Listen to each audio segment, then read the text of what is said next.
क्या ग्रुप में डाल देना दोनों। पेन कहां गया?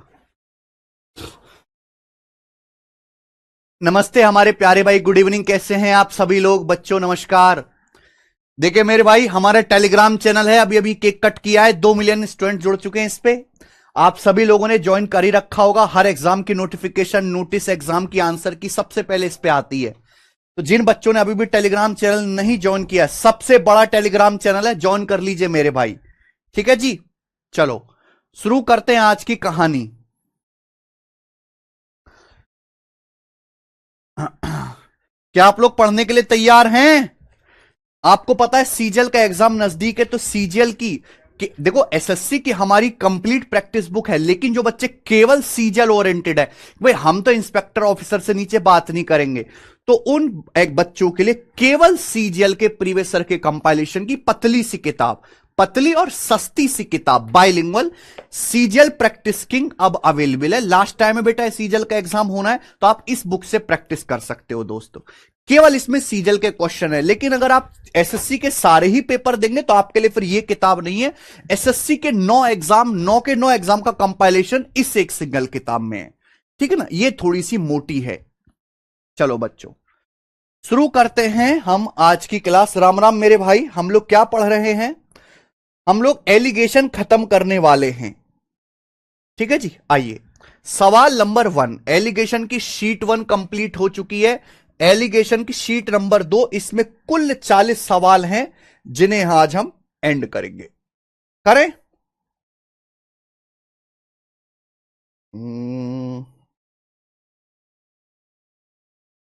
यस, बताइए मेरे दोस्तों, एलिगेशन की दूसरी शीट का सवाल नंबर 1। कॉन्सेप्ट कुछ भी नया नहीं जानना है, जो मैंने कॉन्सेप्ट पढ़ा दिया बस वही है। मैंने बस चैप्टर को 2 शीट में डिवाइड कर दिया है। बोलो, किसी क्लास में रूरल और अर्बन स्टूडेंट का रेशियो 4:7 है। ठीक है जी, एक क्लास में रूरल और अर्बन बच्चों की संख्या का रेशियो, रूरल ग्रामीण इलाकों के बच्चे और शहरी इलाकों के बच्चे 4:7 के अनुपात में हैं। क्या बोला गया सवाल में?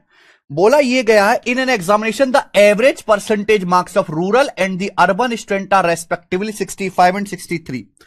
एक एग्जाम में जो रूरल और अर्बन स्टूडेंट है उनके मार्क्स 65 और 63% है। यानी कि रूरल बच्चों के मार्क्स आए 65% और अर्बन बच्चों के मार्क्स आए हैं बच्चों 63%। तो आपसे पूछा है what is the overall percentage marks of class, पूरी क्लास के एवरेज परसेंटेज मार्क्स क्या हैं। देखो भाई, पूरी क्लास के जो एवरेज परसेंटेज मार्क्स होंगे, अगर रूरल के 65 है, अर्बन के 63, इन दोनों के बीच में होंगे।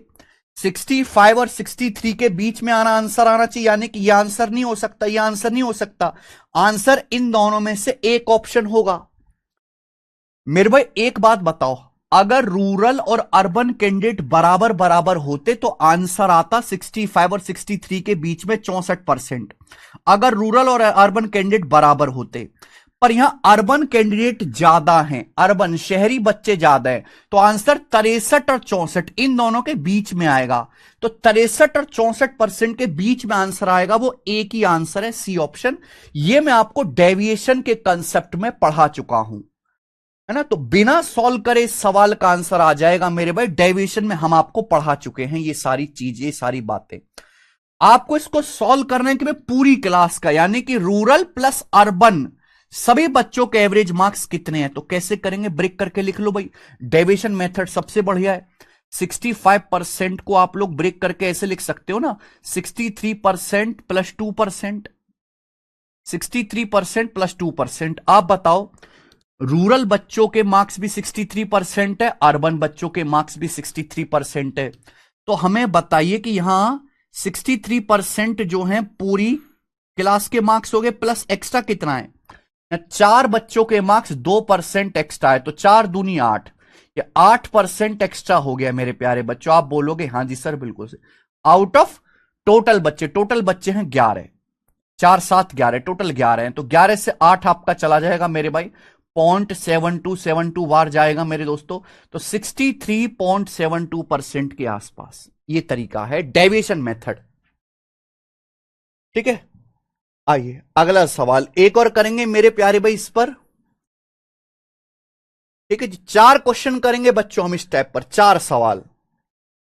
कितने सवाल करेंगे हम इस टाइप पर? 4 क्वेश्चन करेंगे। ये आ जाइए बच्चे। सवाल नंबर 2, एसएससी एमटीएस 2024 के एग्जाम का, एमटीएस के पेपर का बनाइए। बताओ। 42 स्टूडेंट की एक क्लास है मेरे भाई, उन्होंने एक फिजिक्स का टेस्ट दिया। 18 स्टूडेंट का एवरेज स्कोर 95 है, अदर स्टूडेंट का एवरेज स्कोर 73 है। What the average score of the whole class? पूरी क्लास का एवरेज स्कोर क्या है, यह सवाल मैं आपसे पूछा है। देखो आप इस सवाल को एलिगेशन से भी बता सकते हो, डेविएशन से भी, लेकिन मुझे डेविएशन ज्यादा पसंद है। एक क्लास में टोटल कितने स्टूडेंट है? 42 स्टूडेंट है, 42 स्टूडेंट। ध्यान सुनेगा मेरे भाई, एक क्लास में कुल 42 स्टूडेंट्स हैं। आप बोलोगे जी सर बहुत बढ़िया। और हम बात करते हैं एवरेज स्कोर की। एक क्लास में कुल 42 स्टूडेंट हैं। इन स्टूडेंट ने फिजिक्स का पेपर दिया, तो 18 बच्चों का, 18 स्टूडेंट का एवरेज स्कोर आया है 95, 18 बच्चों का। तो बाकी कितने स्टूडेंट बचे? 42 में से 18 माइनस कर देंगे तो ये बचे मेरे भाई 24 बच्चे। तो बाकी जो 24 बच्चे हैं, 24 बच्चे हैं, उनका एवरेज स्कोर है मेरे भाई, अदर स्टूडेंट का एवरेज स्कोर है 73। कितना एवरेज स्कोर है? 73। पूछा पूरी क्लास का, सारे स्टूडेंट्स का मिलाकर एवरेज स्कोर क्या होगा, सारे स्टूडेंट का मिलाकर। क्योंकि एवरेज स्कोर कैसे निकालते हैं? टोटल मार्क्स बटे number of student. Average score student की संख्या को बेस मान के निकालते हैं। तो आपको स्टूडेंट की संख्या की एग्जैक्ट वैल्यू नीचे, रेशियो ले लो। 6 तिया 18, 6 चौक 24, 6 से कट गया, 6 तिया 18, 6 चौक 24, 3:4 आ गया। भाई इन बच्चों के एवरेज मार्क्स 95 है, बाकी के 73 हैं। क्योंकि 95 को ब्रेक करके नहीं लिख सकते हम लोग, 95 को ब्रेक करके लिख सकते हो 73 प्लस 22, ऐसे ब्रेक करके लिख सकते हो हम। थोड़ा सा दिमाग लगाओ मेरे भाई। क्या भाई? इन बच्चों का एवरेज स्कोर भी 73 है, बाकी बच्चों का एवरेज भी 73 है, तो पूरी क्लास का एवरेज स्कोर भी 73 होगा। पूरी क्लास का एवरेज स्कोर भी, आप बोलोगे हाँ जी सर बिल्कुल। प्लस एक्स्ट्रा कितना है मेरे भाई? यहां 3 बच्चों का एवरेज 22 एक्स्ट्रा हो रहा है, 3 बच्चों का एवरेज 22 एक्स्ट्रा है। ये जो भी एक्स्ट्रा है केक कटेगा तो सभी में बटेगा, सभी बच्चों में डिवाइड हो जाएगा। टोटल बच्चे हैं कितने मेरे भाई? 3 और 4 7, टोटल 7 बच्चे हैं, तो ये आ जाएगा 7। तो ये एवरेज स्कोर आएगा पूरी क्लास का 73 प्लस 22 या 66 बटे 7। तो कितनी बार जाएगा मेरे भाई? 7 नाम 63, 307 चौक 28। तो अप्रोक्स ये आएगा भाई 73 और 9, 82.4। इस सवाल का आंसर है डी ऑप्शन, 82.4। लेटेस्ट एमटीएस के पेपर में आया था बच्चे, समझ गए आप लोग? तो इस तरह के सवाल आते हैं, एलिगेशन से हो जाएंगे, पर मुझे डेविएशन ज्यादा पसंद है। आगे आ जाता हूं। सवाल नंबर है आपके सामने तीसरा, ये बताइए बच्चे, तीसरा सवाल। यह सवाल मध्य प्रदेश पटवारी के पेपर का है मेरे भाई, है ना? इसी टाइप का, सेम टाइप है, टाइप नहीं बदला अभी, बस यहां पे आपको रिवर्स करना है। ये रिवर्स करना है आपको, यहां पे deviation reverse. There are 147 worker in a factory whose average weight is 65 kg। एक फैक्ट्री में 147 मजदूर हैं और इन मजदूरों का औसत वजन 65 किलो। एक फैक्ट्री में 147 मजदूर हैं, इनका एवरेज वेट है 65 kilo. The ratio of male worker and female worker in the factory is 13:8। इस फैक्ट्री में मेल वर्कर और फीमेल वर्कर की संख्या का रेशियो 13:8 है। फैक्ट्री में मेल वर्कर भी हैं, फीमेल वर्कर ही है, इनकी संख्या का रेशियो 13:8 है। पूरी फैक्ट्री में 147 मजदूर है जिनका औसत वजन 147 किलो है। Average weight of male and female worker is 72 kg and x kg। Find value of x। भाई मेल वर्कर का एवरेज वेट, यानी कि एवरेज वेट की बात हो रही है यहां पर। एक फैक्ट्री में टोटल 147 मजदूर हैं, मेल फीमेल की संख्या का रेशियो 13:8 है भाई। मेल वर्कर का जो एवरेज वेट है 72 किलो है, फीमेल वर्कर का जो एवरेज वेट है x किलो है, जबकि फैक्ट्री में टोटल मजदूर जितने हैं, सारे मजदूर का, ऑल 147 वर्कर का एवरेज वेट 65 केजी है मेरे भाई। सारे मजदूरों का एवरेज वेट 65 केजी है। पूछा है x का मान क्या है। देखिए आपको इस सवाल से कोई लेना देना है ही नहीं, इस सवाल में 147 वर्कर से, क्योंकि मुझे वर्कर नहीं चाहिए, मुझे वर्कर की संख्या का रेशियो पता होना चाहिए मेल फीमेल का, यहीं से काम हो जाएगा। तो मेल फीमेल की संख्या का रेशियो फैक्ट्री में 13:8 है। मेल वर्कर का 72 किलो एवरेज वजन है, फीमेल का x किलो है, पूरी फैक्ट्री के वर्कर का 65 केजी है। x का मान, एलिगेशन भी लग जाएगा पर रिवर्स डेविएशन ज्यादा आसान है। तो मेरे भाई ये बताओ, अगर पूरी फैक्ट्री का एवरेज वेट 65 किलो है तो मेल वर्कर का भी 65 किलो होना चाहिए, फीमेल वर्कर का भी 65 केजी वेट होना चाहिए। क्या आपको पता है, अगर पूरी फैक्ट्री का एवरेज वेट 65 केजी है तो मेल वर्कर का भी 65 होना चाहिए, फीमेल का भी 65 होना चाहिए, पर मेल का है 72। अब 65 से 72 7 केजी ज्यादा है भाई। 13 मेल का वेट, एवरेज वेट 7 केजी ज्यादा है। 13 मेल का एवरेज वेट 7 केजी ज्यादा है, यानी कि 13 7 91। ये 91 एक्स्ट्रा हो रहा है, बैलेंस करने के लिए 91 कम कर देंगे मेरे भाई। 13 7 91 ज्यादा हो रहा है, बैलेंस करने के लिए कम कर देंगे। कितनी फीमेल वर्कर है, 8, डिवाइड बाई 8 ही आ जाएगा। ये फीमेल वर्कर का एवरेज वेट आएगा। 8 से 91 काटेंगे तो 11 × 88, 3 बचेगा, 3/8 क्या आएगा, 0.375। तो 65 माइनस 11.375, क्योंकि 91 11 × 88, 11 से ही 3/8 और 3/8 0.375 होता है। तो 65 में से ये 11 यानी कि 12 घटा लो 53, और फिर 0.375 घटा लो 0.625, तो 53.625 केजी आ गया। 53.625 केजी, ऑप्शन नंबर बी। तो 20 का आंसर है।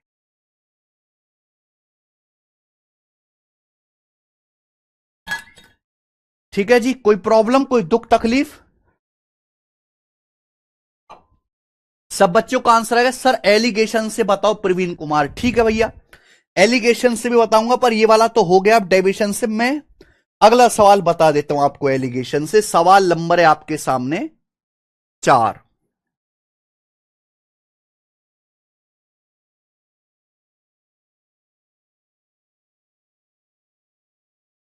ठीक है जी, सवाल डिलीट हो गया क्या एक, चलो कोई बात नहीं। ये बताइए बच्चे, ये करो सवाल नंबर 4, बनाइए। 240 स्टूडेंट की क्लास में 37.5% लड़के हैं और बाकी लड़कियां हैं। लड़कों के एवरेज मार्क्स 67.1 है, लड़कियों के एवरेज मार्क्स 85.5 है। पूरी क्लास के एवरेज मार्क्स क्या हैं, क्या आप बताइए मेरे दोस्त। सर इसमें जोड़ेंगे क्यों मेरे भाई, हम बैलेंस करते हैं।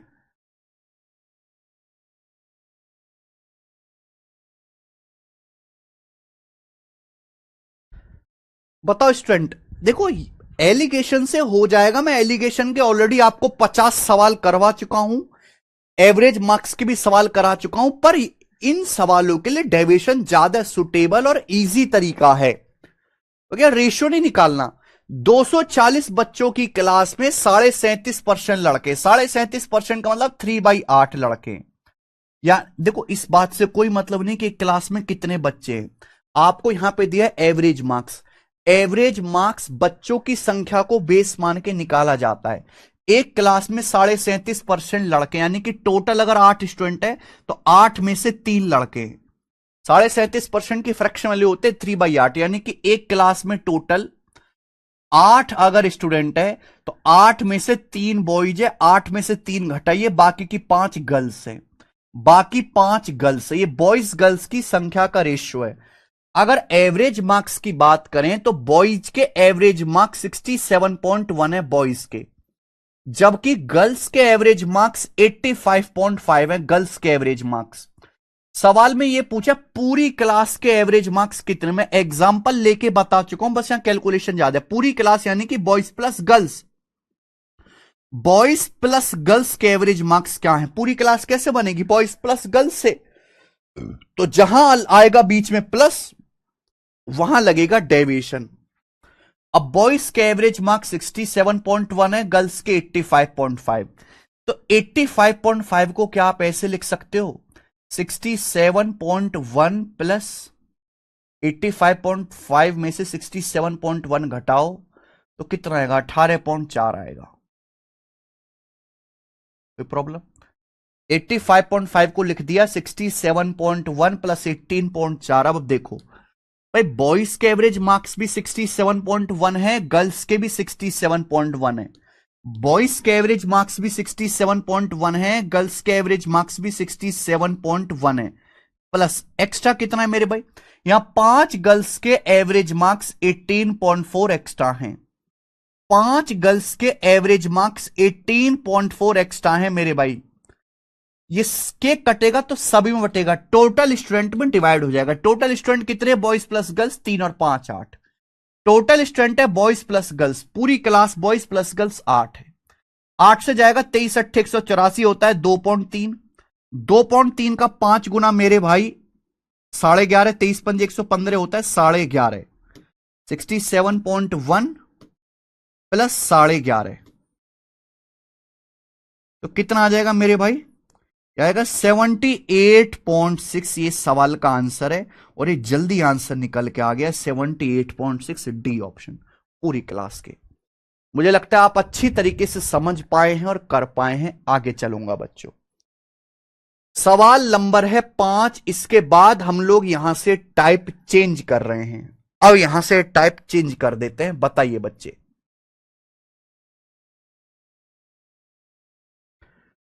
अगला टाइप भाई, और इस टाइप के हम लोग 2 क्वेश्चन कराएंगे। 2 क्वेश्चन बहुत बेहतरीन सवाल है, बहुत बेहतरीन सवाल है। बच्चे नहीं कर पाते, कंफ्यूज रहते हैं।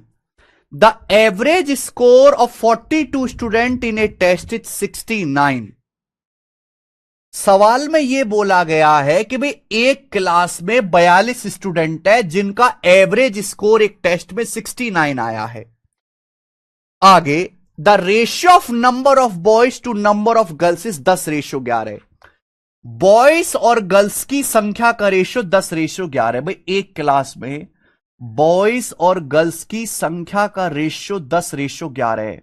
यानी कि क्लास में अगर 10 लड़के हैं तो 11 लड़के हैं। बॉयज गर्ल्स की संख्या का रेशियो।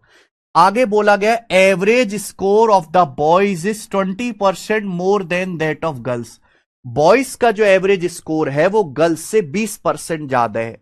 अगर हम बात करें एवरेज स्कोर की मेरे भाई, तो सवाल में यह कहा गया बॉयज का एवरेज स्कोर जो है वो गर्ल्स से 20% ज्यादा है। 20% की फ्रैक्शन वैल्यू आ गया 1/5। तो यहां पे एवरेज स्कोर बताया नहीं गया एग्जैक्ट, बस ये बोल दिया कि बॉयज का जो एवरेज स्कोर है गर्ल्स से 20% ज्यादा है।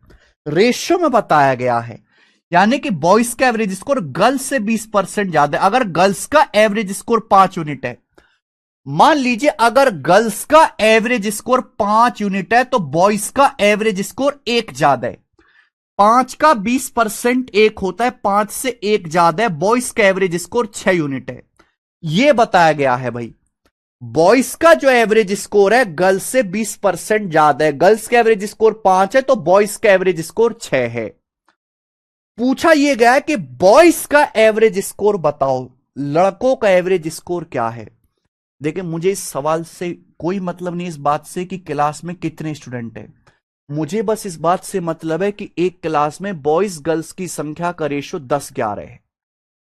नंबर ऑफ स्टूडेंट्स, ठीक है जी। एक क्लास में बॉयज और गर्ल्स की संख्या का रेशियो 10:11 है। अगर हम बात करें बॉयज का एवरेज स्कोर गर्ल्स से 20% ज्यादा है, गर्ल्स का 5 है तो बॉयज का एवरेज स्कोर 6 है। तो आप मुझे बताओ पूरी क्लास का एवरेज स्कोर क्या होगा। सवाल में पूरी क्लास का ही एवरेज स्कोर दिया हुआ है, तो क्या कोई बच्चा मुझे बताएगा कि पूरी क्लास का एवरेज स्कोर क्या होगा। क्या कोई बच्चा मुझे कैलकुलेट करके बता सकता है रेशियो में ही पूरी क्लास का एवरेज स्कोर क्या होगा। सुनिए बच्चों, 10 बॉयज का एवरेज स्कोर 6 यूनिट है। 10 बॉयज का भाई, एक बॉयज का एवरेज स्कोर 6 यूनिट है। 10 बॉयज का कितना होगा टोटल? 10 छिंग 60। लड़कियों का एवरेज स्कोर 5 है, लड़कियां 11, तो 11 लड़कियों का स्कोर कितना आएगा?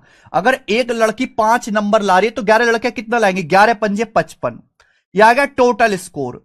कितने बच्चों का मेरे भाई? कितने बच्चे हैं क्लास में? क्लास में बच्चे हैं 10 और 11 21। क्लास में 21 बच्चे हैं, 21 बच्चों का। तो 60 प्लस 55 आ गया मेरे भाई 115/21। ये पूरी क्लास का एवरेज स्कोर आ गया, जिसे निकाला मैंने वेटेड एवरेज के मेथड से। डाटा बहुत आसान था।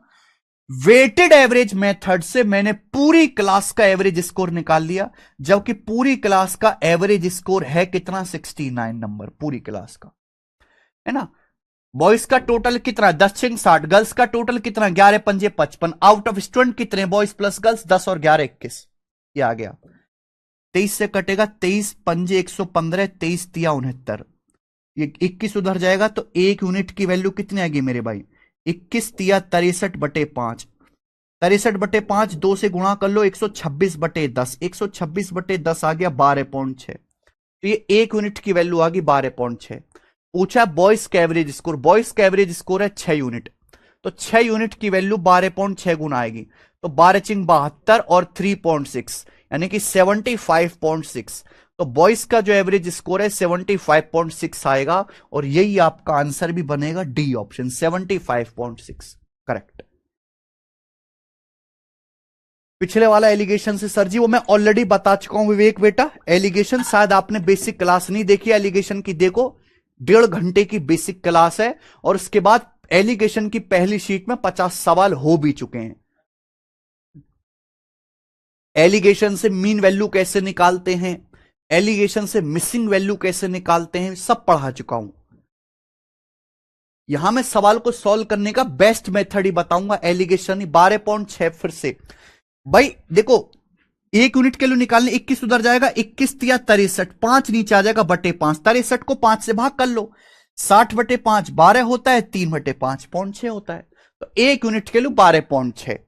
बॉयज का एवरेज स्कोर है 6 यूनिट, 6 की वैल्यू 12.6 से गुणा 75.6।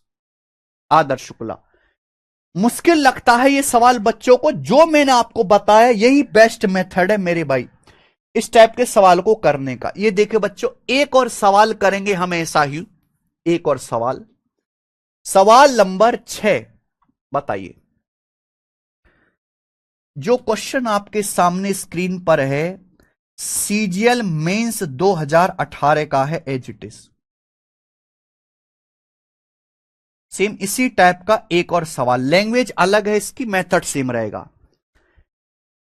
एक ग्रुप में 120 स्टूडेंट हैं जिनकी एवरेज एज 13.56 ईयर्स है। एक ग्रुप में 120 बच्चे हैं जिनकी एवरेज एज 13.56 साल है। सवाल में यह बोला गया है 35% of number of student are girls. Student की संख्या का 35% गर्ल्स है। 35% यानी कि 7/20। 5% 1/20, 35% 60/20। यानी कि मेरे भाई एक ग्रुप में 120 स्टूडेंट है, 35% गर्ल्स है। 35% गर्ल्स का क्या मतलब है? यानी कि अगर टोटल 20 बच्चे हैं तो 20 का 35% होता है 7। 20 का 35% क्या होता है? 7 गर्ल्स हैं। तो फिर बॉयज कितने होंगे? अगर टोटल 20 स्टूडेंट में 20 का 35% 7 गर्ल्स हैं तो बाकी के 13 बॉयज होंगे।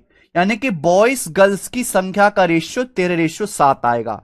Number of boys and girls, boys girls की संख्या का रेशियो 13:7 आ गया। सवाल में आगे बोला गया है ratio of average age of boys and girls is 6:5। Boys और गर्ल्स की एवरेज एज का रेशियो 6:5 है। बॉयज और गर्ल्स की एवरेज एज का रेशियो 6:5 है ये। और आपसे क्या पूछा है? आपसे पूछा गर्ल्स की एवरेज एज क्या है। गर्ल्स की, बॉयज और गर्ल्स की एवरेज एज का रेशियो 6:5 है। यानी कि बॉयज की एवरेज अगर 6 यूनिट है तो गर्ल्स की एवरेज एज 5 यूनिट है। बॉयज की अगर औसत उम्र 6 यूनिट है तो गर्ल्स की एवरेज एज 5 यूनिट है। पूछा है गर्ल्स की एवरेज एज क्या है, गर्ल्स की आपसे पूछा। एक बार बताओ, इस सवाल में मुझे सॉल्व करने के लिए क्या दिया है? इस क्लास में इस सवाल में सारे स्टूडेंट 120 स्टूडेंट की एवरेज एज दी है। सभी स्टूडेंट की एवरेज एज दिया 13.56 ईयर्स। तो आप ये पता लगाओ कि जितने भी स्टूडेंट हैं सभी स्टूडेंट की एवरेज एज क्या है। डाटा बहुत आसान है, वेटेड एवरेज से पता लग जाएगा। भाई 13 लड़के हैं, एवरेज 6 साल 6 यूनिट है, टोटल एज क्या होगी 13 चिंग 78। टोटल क्या आएगा 13 चिंग 78। आप बोलोगे हाँ जी सर बिल्कुल सही। प्लस गर्ल्स की एवरेज एज 5 यूनिट है, 7 गर्ल्स हैं, तो 7 लड़कियों की टोटल एज कितनी आएगी 7 पंजे 35। Out of total student, total कितने मेरे भाई बॉयज प्लस गर्ल्स 20, तेरे 7 20, तो 78 में 35 जोड़ूंगा 113/20। 78 हम में 35 जोड़ेंगे 113/20। ये पूरी क्लास की एवरेज एज आ गई। जबकि सवाल के अकॉर्डिंग पूरी क्लास की जो एवरेज एज है 13.56 साल के बराबर है, 13.56 ईयर्स। बताओ कितने गुना? तो 113 एकम 113 डेसिमल जाएगा मेरे पे, बचेगा क्या 23 बचेगा, 113 नहीं 22 बचेगा ना। 113 कम 113 ये आपका 22 बच जाएगा। तो 113 दूनी 226.12 बार चला गया। तो 1 यूनिट की वैल्यू कितनी आएगी मेरे भाई 20 की उधर राइट साइड में मल्टीप्लाई हो जाएगी 20 गुणा 0.12, तो यानी कि 12 दूनी 24, 2.4 ईयर। तो 1 यूनिट की वैल्यू 2.4 साल के बराबर आ गई 1 यूनिट की वैल्यू मेरे भाई। क्या आपको मेरी बात समझ में आई? क्योंकि यहां 20 की गुणा हो जाएगी 0.12 में, तो 2.4 आ जाएगा। बोलो किसी बच्चे को यहां तक कोई समस्या? आप बोलोगे नहीं सर 1 यूनिट की वैल्यू।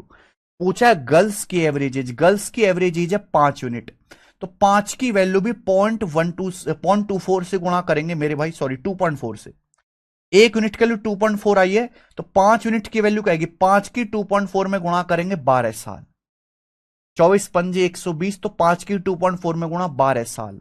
तो गर्ल्स की जो एवरेज एज है 12 साल है, और बी ऑप्शन इसका आंसर है 12 साल। खेल खत्म।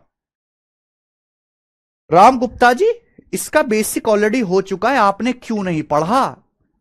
परसेंटेज की क्लास में 3 घंटे मैंने आपको डेविएशन समझाया, 3 घंटे। एलिगेशन की क्लास में 1.5 घंटे बेसिक समझा। आपने इस क्लास स्किप कर दिया, आपने रिवीजन नहीं किया, दोबारा पढ़ लो। ये इतने सारे बच्चों का आंसर आ रहा है, क्यों आंसर आ रहा है मेरे भाई? इनको कोई अलग से तो नहीं पढ़ा रहा, मैं वही चीज पढ़ा रहा हूं, सबका आंसर आ रहा है। केवल राम गुप्ता को छोड़ के सबका आंसर आ गया। राम गुप्ता यू आर गधा। केशव पानी करना भाई, ठीक है बच्चे। शुक्ला का भी आ गया, देखो आदर्श का। कर लोगे इस टाइप के सवाल? मैंने 5वां छठा 2 क्वेश्चन करा दिए। अरे कर लोगे इस टाइप के केशव? चलो आगे चलते मेरे भाई, अब टाइप चेंज करेंगे, टाइप चेंज करेंगे। अगला मेरे दोस्तों,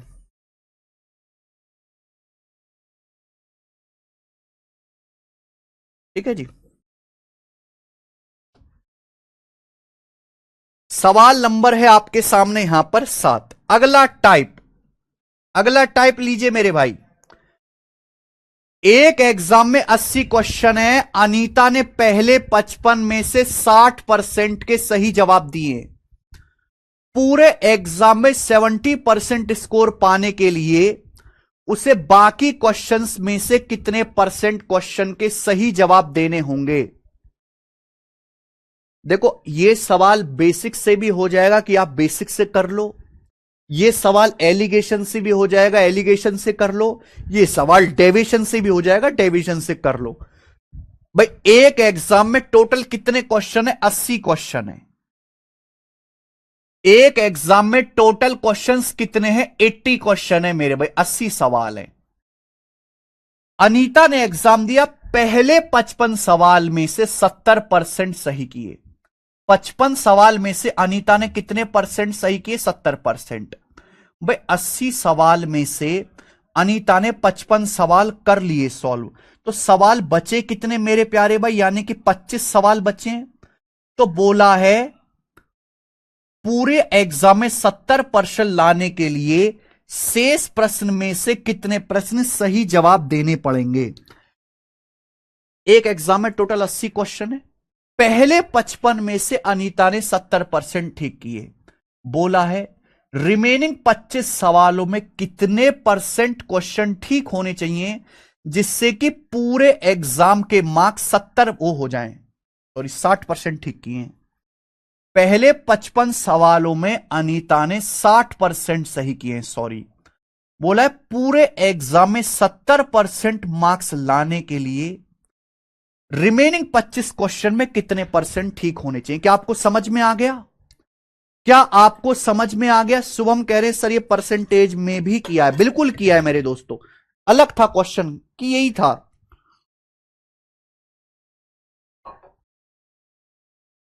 एक एग्जाम में 80 क्वेश्चन है, अनीता ने 55 सवालों में से 60% सही किए, बचे 25 सवाल। बोला 25 सवालों में कितने परसेंट सही करने चाहिए जिससे कि पूरे एग्जाम में यानी कि पूरे 80 सवाल में 70% सही हो। डेविएशन एलिगेशन दोनों लग जाएगा। एग्जैक्ट वैल्यू नहीं चाहिए, क्वेश्चन की संख्या का रेशियो ले लो। 5 से जा रहा है 11 बार 55 और 5 से जा रहा है 25 5 बार, 11:5। आप खुद बताओ, अगर पूरे एग्जाम में 70% क्वेश्चन सही करने पूरे एग्जाम में, तो ये भी 70% सही होने चाहिए थे, रिमेनिंग भी 70% सही होने चाहिए, पर ये सही हुए केवल 60%। 70 की बजाय 60% ही सही हुए, 10% क्वेश्चन कम सही हुए। 11 क्वेश्चन का 10% कम सही हुए, 11 क्वेश्चन का 10% कम सही हुए। तो बैलेंस करने के लिए यहां 11 का 10% एक्स्ट्रा करना पड़ेगा मेरे भाई। 11 का 10% कितने क्वेश्चंस पर? 5 क्वेश्चंस पर। रिमेनिंग 5 क्वेश्चन है ना, रिमेनिंग 5 है, बटे 5। तो 5 से 10 दो बार जाएगा, 11 दूनी 22, 70 में 22 जोड़ देंगे 92%। तो 92% सवाल ठीक करने पड़ेंगे भाई। ये आंसर आ गया ऑप्शन नंबर बी, 92%।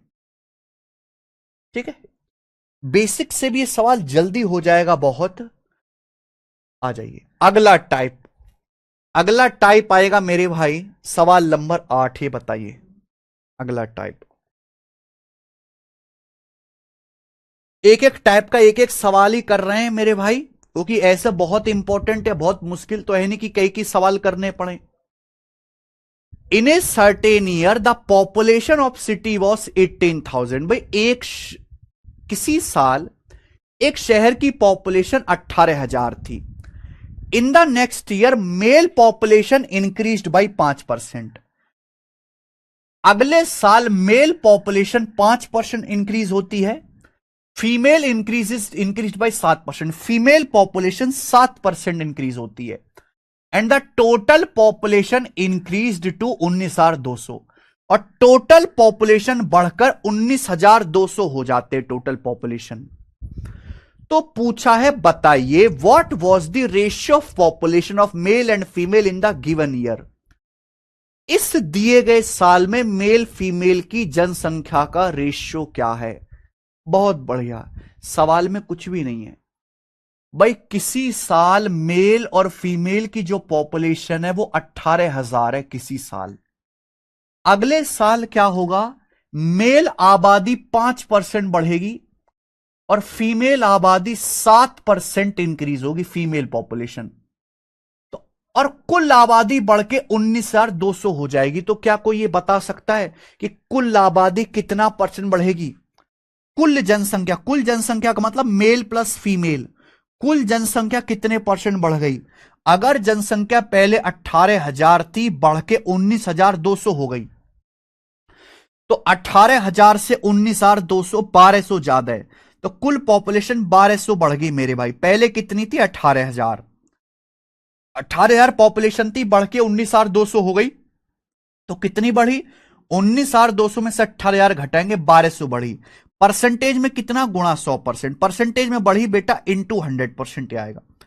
2 जीरो काटो, 1 जीरो काटो, 6 दूनी 12, 6 तिया 18, यानी कि 20/3%। तो शहर की कुल पॉपुलेशन मेल प्लस फीमेल मिलाकर कुल पॉपुलेशन बढ़ी 20/3%। कुल पॉपुलेशन शहर की मेल प्लस फीमेल 20/3% बढ़ी। पूछा है मेल फीमेल की संख्या का रेशियो क्या है पॉपुलेशन का। भाई ये परसेंटेज पॉपुलेशन इंक्रीज है। परसेंटेज पॉपुलेशन इंक्रीज, पॉपुलेशन को ही तो बेस मान के निकाला जा रहा है। अगर आप एलिगेशन लगाओगे सीधा सीधा मेल फीमेल की पॉपुलेशन का रेशियो आ जाएगा। लेकिन इजी एलिगेशन लगाने के लिए जैसे आप बटे 3 आ रहा है, पूरे एलिगेशन के सिस्टम को आप 3 से गुणा कर दो। अब पूरे एलिगेशन के सिस्टम को 3 से गुणा कर दो। 3 से गुणा करेंगे 3×5 = 15%। ये हो जाएगा मेरे भाई 3×7 = 21%। ये हो जाएगा मेरे भाई यहां पर 20%। यहां तक कोई परेशानी नहीं, कोई परेशानी नहीं। एलिगेशन लगाओ, 21 में से 20 घटाऊंगा 1 आएगा, 20 में से 15 घटाऊंगा 5 आएगा। तो मेल फीमेल की संख्या का रेशियो 1:5 है और ये बी ऑप्शन ठीक है भाई, बी ऑप्शन। आगे सब बच्चों का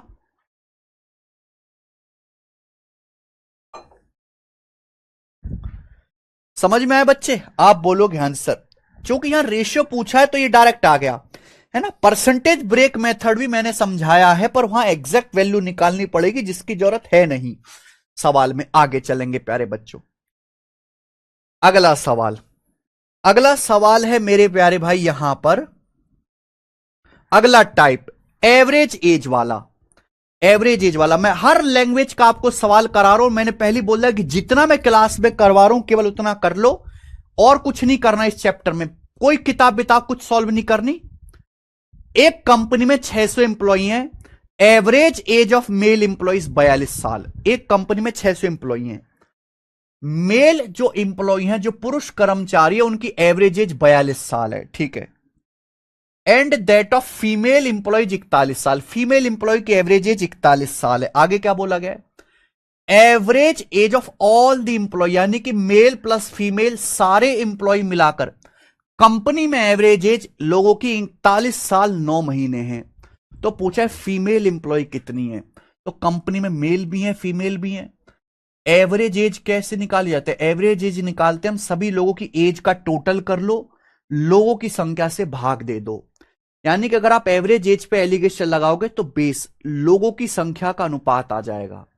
तो मेल इंप्लॉय की एवरेज एज है 42 साल, फीमेल इंप्लॉय की एवरेज एज है 41 साल और सभी कर्मचारियों की एवरेज एज है 41 साल 9 महीने। 41 साल 9 महीने सभी कर्मचारियों की एवरेज एज। एलिगेशन लगाओ, रेशियो आ जाएगा भाई। 41 साल 9 महीने में से 41 घटाऊंगा तो 9 महीने बचेगा। अगर मैं 41 ईयर 9 मंथ में से 41 ईयर 9 मंथ में से 41 घटाऊंगा 9 महीने बचेगा। अगर मैं 42 साल में से 41 साल 9 महीने घटाऊंगा तो 3 महीने बचेगा। 42 साल में से 41 साल घटाया 1 साल, 1 साल में से 9 महीने और घटाओ तो 3 महीने बचा। यानी कि रेशियो आ गया 9 और 3, 3:1। यानी कि फैक्ट्री में मेल फीमेल की संख्या का रेशियो 3:1 है। तो टोटल कितने आ गए? 4।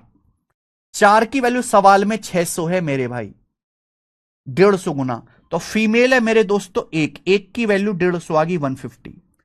फीमेल इंप्लॉय 150 है फैक्ट्री में, ए ऑप्शन। कर लेंगे? कर लोगे? मजा आ रहा है ना बेटा सवाल करके? हर सवाल मैं आपको करवाने की कोशिश कर रहा हूं। ये देखेंगे अगला, नेक्स्ट क्वेश्चन। अगला सवाल बच्चे, सीजीएल 2023 प्री के पेपर में आया है अगला टाइप। अगला type, during a school excursion each student of junior school was charged 325, each student of senior school was charged rupee 400.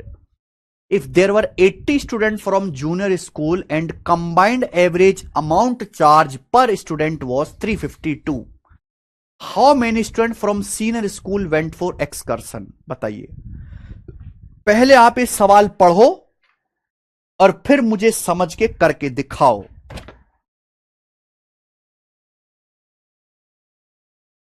पढ़ो और करके दिखाओ।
जल्दी से करते हैं। देखो भाई, एक स्कूल में दो तरह के बच्चे, जूनियर बच्चे और सीनियर बच्चे। तो स्कूल वाले उनको घुमाने के लिए ले गए पिकनिक पे। तो भाई स्कूल वाले अपने घर से तो ले जाएंगे नहीं, बच्चों से चार्ज करेंगे। तो जूनियर स्कूल से जो चार्ज किया गया है मेरे भाई वो 325 है, 325। और जो सीनियर स्कूल के बच्चों से चार्ज किया गया वो 400 रुपए पर बच्चा है। सीनियर स्कूल के बच्चों को कितना चार्ज देना, 400 रुपीज पर बच्चा। जबकि कंबाइंड एवरेज अमाउंट चार्ज हो, यानी कि जूनियर प्लस सीनियर से मिलाकर, जूनियर प्लस सीनियर स्कूल से मिलाकर जो कंबाइंड एवरेज चार्ज किया गया पर स्टूडेंट वो 352 है। तो ये एवरेज चार्ज है ना, एवरेज जो है मेरे दोस्तों, जो स्टूडेंट को शुल्क देना है। तो एवरेज चार्ज किसको बेस मान कर निकाला जाता है, स्टूडेंट की संख्या को। तो एलिगेशन लगाने से सीधा जूनियर और सीनियर बच्चों की संख्या का रेशियो आ जाएगा। तो इजी हो गया सवाल। 400 में से 352 घटाएंगे 48, 352 में से 325 घटाएंगे भैया हम लोग तो 27। और ये किससे कट रहा है मेरे भाई, ये कट रहा है आपका 3 से 48 16 बार, 3 से 27 9 बार। जूनियर सीनियर की बच्चों का रेशियो आ गया। क्लास में जूनियर स्कूल के कितने छात्र हैं, 80 स्टूडेंट है। तो जूनियर स्कूल के छात्र हैं 80 मेरे प्यार भी, यानी कि 5 गुना। तो सीनियर स्कूल के कितने छात्र हैं, 9 यूनिट। 9 की वैल्यू भी 5 गुना आ जाएगी, यानी कि 45। तो 45 बच्चे हैं, बी ऑप्शन करेक्ट है, 45। बहुत अच्छा सवाल है मेरे भाई, आप अच्छी तरीके से समझ रहे हैं, मजा भी आ रहा है करने में। सवाल नंबर हम लोग लेंगे 11, क्वेश्चन नंबर 11। ये बताओ जरा, 11वां सवाल करो।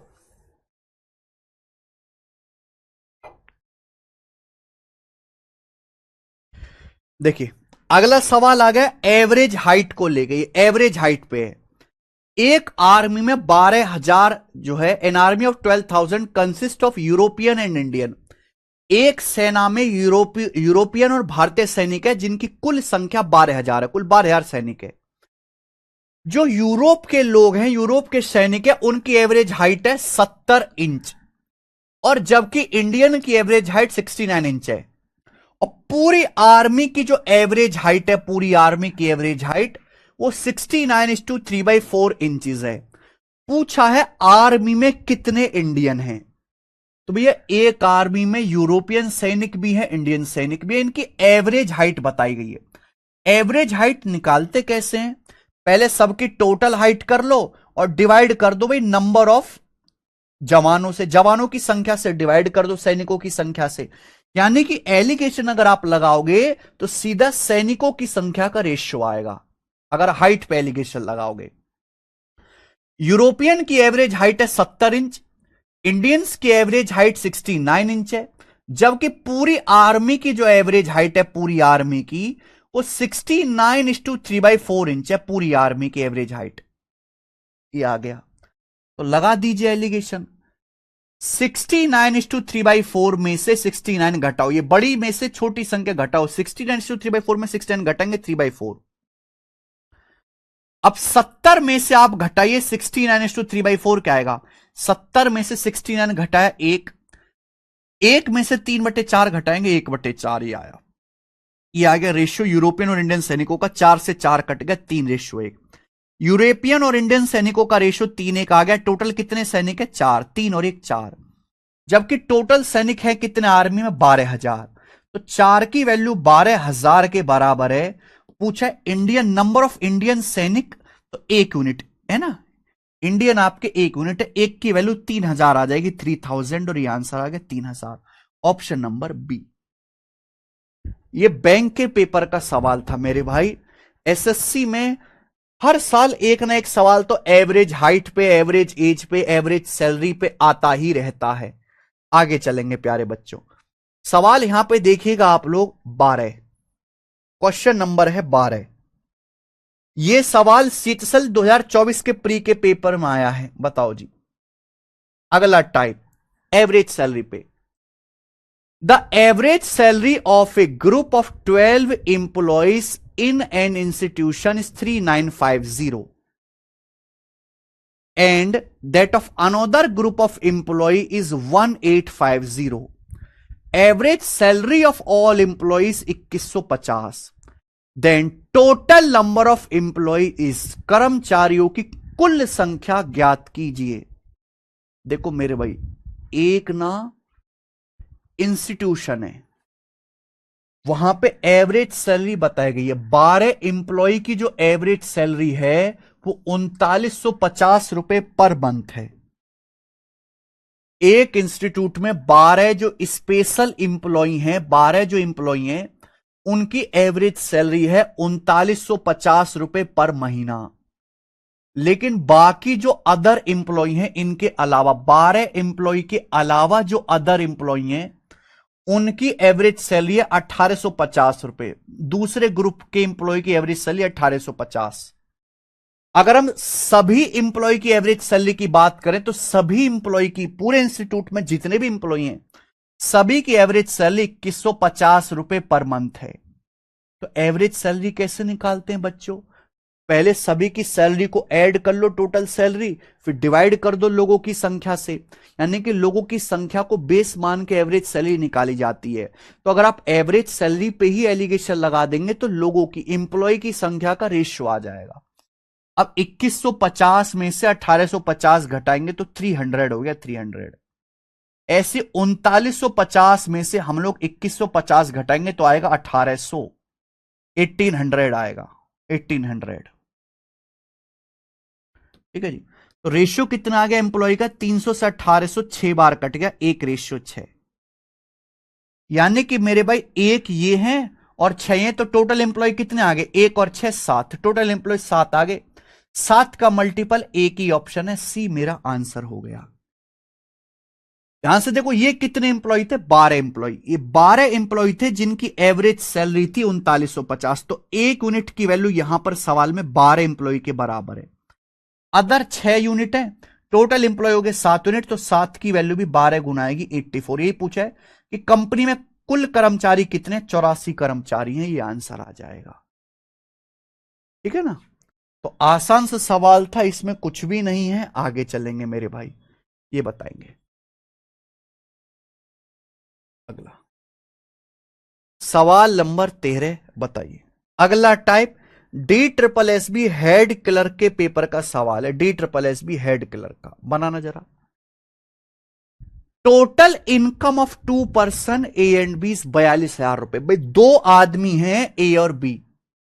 ए और बी की टोटल इनकम 42,000 रुपए के बराबर है। 2 आदमी अलग अलग कमाते हैं भाई, ए और बी, उनकी कुल इनकम 42,000 है।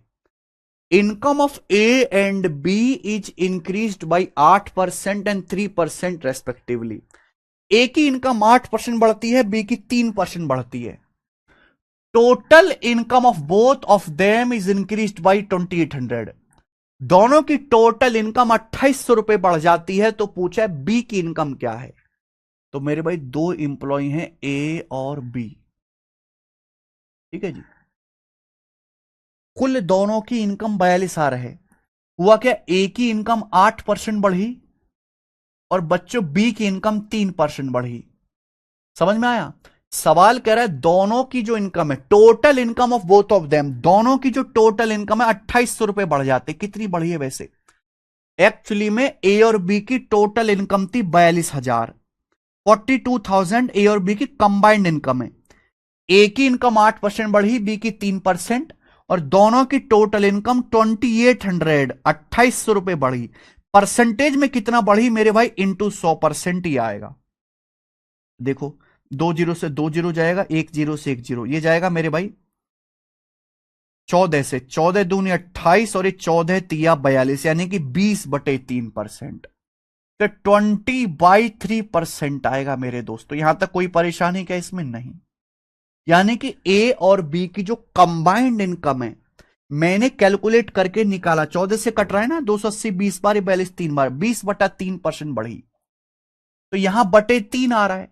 एलिगेशन को आसान करने के लिए बटे 3 आ रहा है, पूरे को 3 से गुणा कर दो, पूरे को 3 से मल्टीप्लाई कर दो बच्चों। तो ये हो जाएगा 8 तिया 24%, ये हो जाएगा मेरे भाई 3 तिया 9%, और ये आ जाएगा मेरे बच्चों यहां पर 20%। अब एलिगेशन लगा दो तो ये ए और बी की इनकम का रेशियो आ जाएगा। अगर मैं एलिगेशन लगा दूं, 20 में से 9 घटाऊंगा मेरे दोस्तों 11 आएगा, 24 में से 20 घटाऊंगा मेरे दोस्तों 4 आएगा, 11 रेशियो 4 आ गया। ये ए और बी की इनकम का रेशियो है। ये क्या है बेटा? ए और बी की परसेंटेज इनकम इंक्रीज। एलिगेशन लगाएंगे, ए और बी की आय का रेशियो आ गया 11 रेशियो 4। सवाल में पूछा है बी की इनकम क्या है, बी की इनकम के बारे में पूछा है। ए की 11 बी की 4 है, दोनों की टोटल इनकम कितनी आएगी? 15। 11 4 15। जबकि सवाल के अनुसार ए और बी की टोटल इनकम है कितनी? 42,000 रुपए। अब बताना जरा कितना हुआ ये आ जाएगा जी 15 दूनी 30 और 12 15 अट्ठे 120, 2800 गुना है बेटा ये 2800 टाइम्स। तो बी की जो इनकम है 4 यूनिट है, 4 की वैल्यू भी 2800 गुना होगी, तो 28 चौका 112, 11,200 रुपए बी की इनकम आई है, 11,200 रुपए। समझ में आया?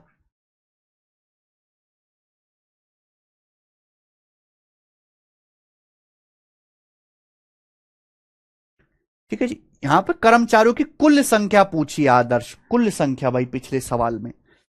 तो देखो अलग अलग क्वेश्चन मैंने आपको करा। ये देखो ये वाला सवाल क्या था? परसेंटेज पॉपुलेशन इंक्रीज पे। ये सवाल है एवरेज एज पे, ये सवाल है एवरेज चार्ज पे, एवरेज शुल्क पे, ये सवाल है एवरेज हाइट पे, ये सवाल है एवरेज सैलरी पे, ये सवाल है एवरेज सैलरी इंक्रीज पे, परसेंटेज सैलरी इंक्रीज पे। इतने सारे वैरायटी के क्वेश्चन एलिगेशन में बनते हैं। ठीक है, मैं ज्यादा से ज्यादा टाइप कवर करा रहा हूं कि पेपर में कोई सवाल आए तो आपको नया ना लगे, ऐसा लगे कि ये हमारा करा हुआ है। आगे चलेंगे मेरे भाई। सवाल नंबर है 14 आपके सामने, बताओ। बहुत बेहतरीन क्वेश्चन, रेलवे ग्रुप डी के एग्जाम का बनाइए। Best question railway group D का करके दिखाओ।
समझ पाए बच्चों? देखो ये सवाल रेलवे ग्रुप डी के पेपर में आया, आपको देखते पता लग जाएगा कि एलिगेशन का क्वेश्चन है।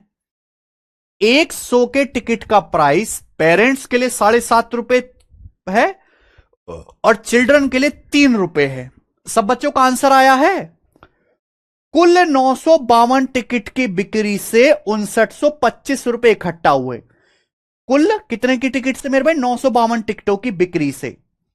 तो पूछा बेचे गए बच्चों की टिकटों की संख्या कितनी, बच्चों को कितने टिकट बेचे गए, यह आपसे पूछा गया है। बताइए मेरे भाई इस सवाल का क्या आंसर है, फटाफट इस सवाल का क्या आंसर है। एलिगेशन लगाओ मेरे भाई। हाँ जी, एलिगेशन लगाओ, आ जाएगा। मैं देखो एलिगेशन से ये तरीके से होगा कि पेरेंट्स को टिकट है, चिल्ड्रन का टिकट है। पेरेंट्स का टिकट है ₹7.5 पर, ₹7.5 का। चिल्ड्रन का टिकट है ₹3 पर चाइल्ड। जबकि कुल टिकट बेचे गए 952 रुपए के और कुल पैसा इकट्ठा हुआ 5925, यानी कि 952 टिकट 5925 के बिके। तो एक टिकट का प्राइस क्या आ जाएगा? 5925 बटे 952, ये एक टिकट का एवरेज प्राइस आ जाएगा। एलिगेशन लगाइए, पेरेंट्स और चिल्ड्रन की संख्या का रेशियो आएगा। लेकिन ये कुछ ज्यादा ही कैलकुलेटिव नहीं हो रहा बच्चों, ये ज्यादा कैलकुलेटिव हो रहा है। तो इस सवाल को जल्दी कैसे करेंगे मैं आपको वो बता देता हूं। जरूरी नहीं कि हमेशा एलिगेशन ही लगाएं, आप यहां पे ब्रेक करके भी कर सकते हो। एक बात देखो कि एक टिकट का जो शो है वो पेरेंट्स के लिए है ₹7.5 का, ₹7.5 का है, और चिल्ड्रन के लिए वो टिकट का जो शो का टिकट है वो ₹3 का है। और आपसे सवाल में यही पूछा है मेरे भाई कि बताओ बच्चों को कितने टिकट बेचे गए हैं। तो क्या ₹3 को आप ब्रेक करके ऐसे नहीं लिख सकते मेरे भाई? ₹3 को मत लिखो भाई, जब उतना तो करना ही पड़ेगा। ₹3 को क्या आप ब्रेक करके ऐसे नहीं लिख सकते? ₹7.5 माइनस ₹4.5, क्या आप ऐसे लिख सकते हो मेरे दोस्तों? ₹7.5 माइनस ₹4.5, क्या आप ब्रेक करके ऐसे लिख सकते हो? बोले हां कि ना, हां कि ना बताओ।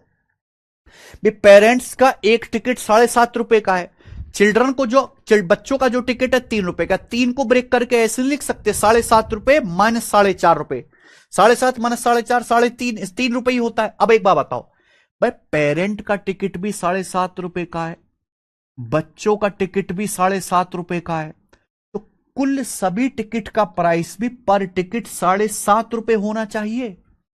पेरेंट्स का टिकट भी ₹7.5 का है, बच्चों का टिकट भी ₹7.5 का है, तो ईच टिकट का प्राइस, प्रत्येक टिकट का प्राइस ₹7.5 हो गया। टिकट बेचे गए 952, तो 952 टिकट को बेचने से कितना पैसा इकट्ठा होगा? 952 गुणा ₹7.5 ये इकट्ठा होगा। तो 952 की 7.5 में गुणा करेंगे, 7.5 का मतलब होता है 15/2। 2 से मैं काटूंगा मेरे भाई, 2 चौक 8, 2 सत्ते 14, 2 छिक्का 12, इसकी मैं गुणा करूंगा 15 में, तो कितना आएगा मेरे भाई? 15 छिक्का 90, 0 हासिल 9, 15 सत्ते 105 और 9 114, 4 हासिल 11, 15 चौका 60, 60 और 11 71, यानी कि 7140 रुपए। ये बात सही है कि इसमें कोई परेशानी, कोई मुश्किल तो है नहीं ये गुणा करना, मतलब आसानी है गुणा, मुश्किल तो है नहीं ये। तो 6000 हो जाएगा, 1050 हो जाएगा और 90 हो जाएगा। ठीक है बच्चे, तो पेरेंट्स का टिकट भी 7.5 का है, एक बच्चे का टिकट भी 7.5 का है, कुल 952 टिकट बेचे गए। 952 टिकट से एक टिकट ₹7.5 का है, कितना पैसा इकट्ठा होना चाहिए? 7140 रुपए इकट्ठा होना चाहिए। लेकिन सभी टिकट की बिक्री से कुल कितना पैसा इकट्ठा हुआ? 5925 रुपए। सारे टिकटों की बिक्री से कुल 5925 रुपए ही इकट्ठा हुआ मेरे दोस्तों। यानी कि कितना पैसा कम कलेक्ट हुआ घटा दीजिए।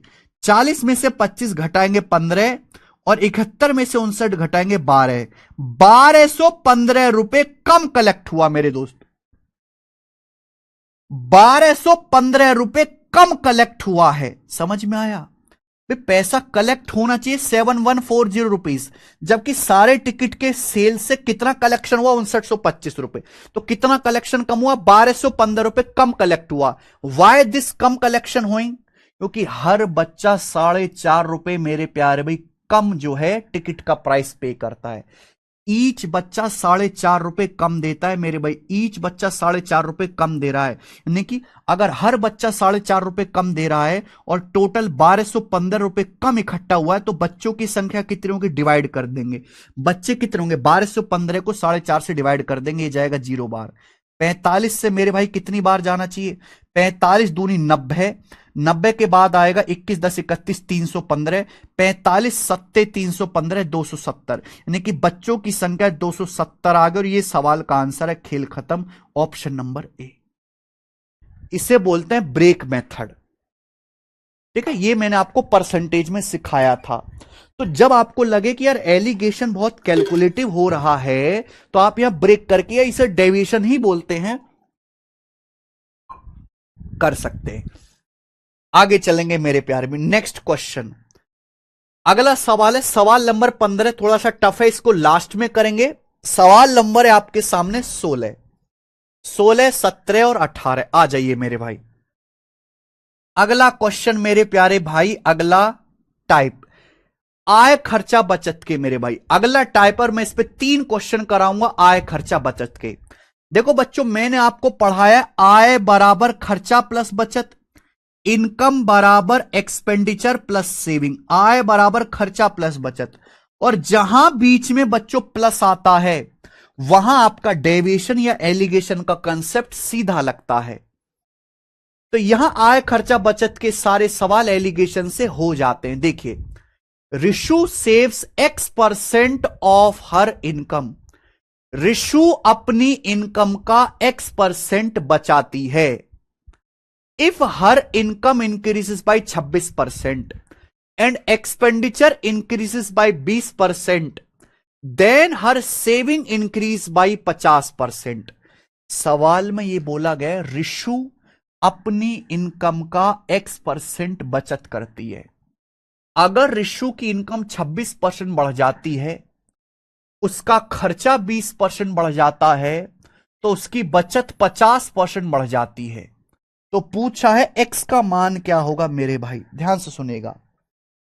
खर्चा प्लस बचत बराबर इनकम होता है, तो यहां लिखेंगे मेरे दोस्तों खर्चा, यहां लिखेंगे बचत, और यहां आएगा खर्चा प्लस बचत यानी कि इनकम। यहां क्या आएगा एक्सपेंडिचर प्लस सेविंग, इसी को इनकम बोलते हैं मेरे भाई, एक्सपेंडिचर प्लस सेविंग। रिशु अपनी इनकम का X% बचाते हैं। छोड़ो, हुआ क्या, रिशु की इनकम 26% बढ़ती। इनकम का मतलब खर्चा प्लस बचत, एक्सपेंडिचर प्लस सेविंग 26% बढ़ जाता है। ठीक है, रिशु का एक्सपेंडिचर, रिशु का खर्चा 20% बढ़ जाता है, रिशु का खर्चा 20% बढ़ता है, तो उसकी सेविंग कितनी बढ़ जाती है, उसकी बचत 50% बढ़ जाती है। सेविंग 50% इंक्रीज हो जाती है। सेविंग समझ में आ गया बच्चों आपको हमारी बात? आप बोलोगे यस सर समझ में आ गया। तो रिशु का खर्चा 20% बढ़ गया, बचत 50% बढ़ गई, और expenditure plus saving, expenditure plus saving को ही इनकम कहते हैं, इनकम 26% बढ़ गई। तो क्या एलिगेशन लगाने से रिशु की एक्सपेंडिचर का और सेविंग का रेशियो आ जाएगा? एलिगेशन लगाने से एक्सपेंडिचर सेविंग का रेशियो आ जाएगा। 50 में से हम लोग 26 घटाएंगे 24 आता है मेरे भाई, और 26 में से 20 घटाते हैं तो 6 आता है। 26 में से 20 घटाएंगे 6 आएगा, तो 6 से 24 आपका 4 बार चला गया, 4:1। ये 4:1 आ गया मेरे प्यारे बच्चों। आप बोलोगे यस सर बिल्कुल सही, ये रिशु के खर्चा और बचत का अनुपात आ गया। अगर आपसे रिशु की खर्चा बचत का रेशियो पूछा होता, ये आंसर हो जाता। अगर खर्चा 4 है बचत 1 है, तो रिशु की इनकम कितनी है बेटा 5। 4 रुपए खर्चा कर रहा है, 1 रुपए बचत कर रहा है, तो इनकम कितनी होगी 5। 4 + 1 5। सवाल में पूछा एक्स का मान, यानी कि एक्स क्या है, रिशु अपनी इनकम का X% बचत करता है। रिशु अपनी इनकम का X% बचत करता है। ध्यान सुनेगा मेरे भाई, रिशु 5 रुपए कमाता है तो 5 में से 4 खर्च करता है, बचत कितनी करता है 1। अगर ऋषु की इनकम 5 है तो 5 में से 1 रुपए बचत करता है, 1/5 उसकी बचत है 20%। यानी कि ऋषु अपनी इनकम का 20% सेव करता है, तो एक्स का मान 20 है। यही तो पूछा है बेटा, ऋषु अपनी इनकम का 20% सेव करता है। 5 इनकम है तो इनकम में से बचत 1 है, 1/5 बचत होगी, 20%। आंसर आ गया बच्चों। तो ये आय खर्चा बचत के सवाल मैं आपको परसेंटेज में पढ़ा चुका हूं। ऐसे सवाल को 100 मान के करते हैं, डेविएशन से करते हैं, और अब मैं आपको सिखा रहा हूं एलिगेशन से। एलिगेशन से ये सवाल केवल एलिगेशन से ही होगा, क्योंकि यहां खर्चा बचत का रेशियो निकालना है मेरे भाई। आगे चलते हैं। सवाल नंबर 17 ये बताना जरा, 17 नंबर क्वेश्चन।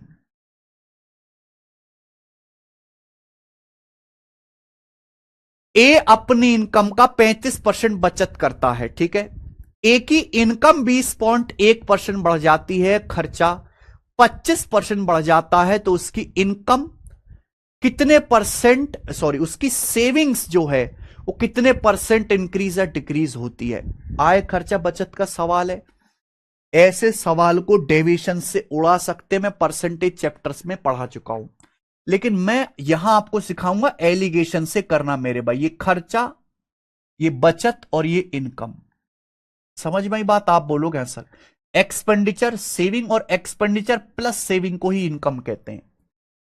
ए अपनी इनकम में से 35% बचत करता है। 35% का फ्रैक्शन वैल्यू होता है 5%, 1/20, 35% 7/20। ए अपनी इनकम में से 35% बचत करता है, यानी कि ए की इनकम अगर 20 है तो 20 का 35% 7 बचत करता है। अगर ए की इनकम 20 है तो 20 में से 7 रुपए बचत करता है, बाकी 20 में से 7 अगर सेविंग है, तो खर्चा कितना है? 13। तो ए का जो खर्चा है मेरे भाई 13 है। ये ए और बी के खर्चे बचत का रेशियो है। ए अपनी इनकम का 35% सेव करता है। 35% मतलब 7/20। अगर ए की इनकम 20 है तो 20 में से 7 सेविंग है, बाकी का 13 ए खर्च करता है। हुआ क्या? ए की इनकम 20.1% बढ़ जाती है। ए की इनकम कितना बढ़ती है? 20.1% ए की इनकम बढ़ जाती है। खर्चा कितना बढ़ता है? खर्चा 25% बढ़ जाता है। ए का खर्चा 25%। पूछे सेविंग कितना परसेंट बढ़ जाएगी, सेविंग कितना परसेंट बढ़ जाएगी, ये सवाल है। क्या ये सवाल एलिगेशन से नहीं हो सकता? बिल्कुल हो सकता है भाई। सवाल में एक्सपेंडिचर सेविंग पे एलिगेशन लगाने के बाद एक्सपेंडिचर सेविंग का रेशियो ही तो आएगा, और ये रेशियो मुझे पता है ऑलरेडी। मुझे ए के एक्सपेंडिचर सेविंग का रेशियो पता है। हो जाएगा मेरे भाई। ये देखो 25 में से 20.1 घटाएंगे, क्या आएगा? 4.9। 25 में से 20.1 घटाएंगे 4.9%। 7 की वैल्यू 4.9% है, कितने गुना? 7 सत्ते 49, 0.7 टाइम्स। तो यहां 13 की वैल्यू भी 0.7 टाइम्स होगी। 13 की वैल्यू भी 0.7 गुना होगी। 13 सत्ते 91, यानी कि 9.1%। 9.1% आ गया। आप बोलोगे यस सर बहुत बड़े। अब आप एक बात बताइए, ये मीन वैल्यू से बड़ा है, 20.1 से बड़ा है 25, तो या मीन वैल्यू से छोटा आएगा? 20.1 से छोटा आएगा, या मीन वैल्यू से बड़ा है? 20.1 से बड़ा है, तो या मीन वैल्यू से छोटा आएगा? 20.1 से छोटा आएगा, कितना छोटा आएगा? 9.1। तो मेरे भाई ये बताओ, 20.1 में से 9.1 घटाओ, 20.1 में से 9.1 घटाइए तो कितना आएगा मेरे भाई? 11%। तो ये सेविंग्स जो है 11% आ जाएगा। 11% इंक्रीज हो जाएगी, प्लस 11% इंक्रीज, क्योंकि मीन वैल्यू से बड़ा है तो मीन वैल्यू से छोटा आएगा। डिफरेंस आना चाहिए 9.1, तो 20.1 में से 9.1 घटाऊंगा, 11% आंसर है।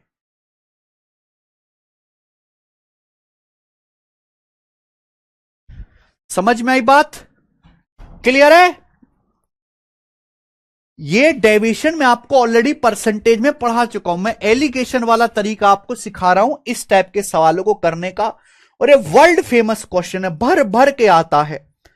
एक सवाल और करेंगे मेरे भाई इस पर। एक सवाल बताओ जल्दी से, सवाल नंबर 18 करना।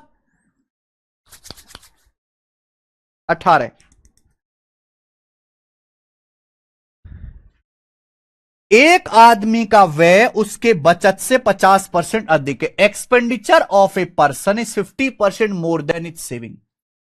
एक आदमी का खर्चा उसकी बचत से 50% ज्यादा है। अगर इनकम 15% बढ़ जाती है, खर्चा भी 21% बढ़ जाता है और उसकी सेविंग 240 रुपए बढ़ जाते। क्या बोला भैया? उसकी सेविंग 240 रुपए बढ़ जाती है। तो पूछा है फाइंड इज इनिशियल इनकम। उस आदमी की इनिशियल इनकम क्या है? एक्चुअली सवाल में यह दिया हुआ है कि आदमी की बचत 240 रुपए बढ़ जाती है। बचत,